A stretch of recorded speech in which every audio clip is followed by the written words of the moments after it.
Hey everyone, welcome back to our channel. So in today's video, I'll show you how you can make Snapchat account public to private.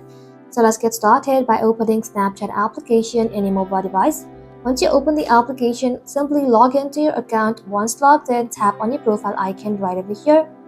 Inside your profile section, tap on settings like icon, and then inside here scroll below until you find privacy control.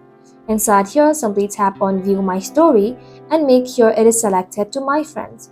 Head back, tap on see me in find friends and make sure it is toggled off.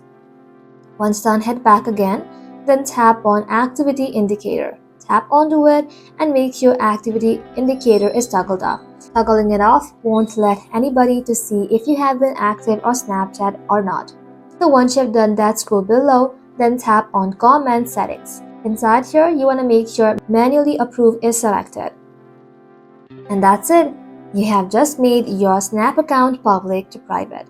Thank you all for watching the video till the very end and stay tuned until our next upload.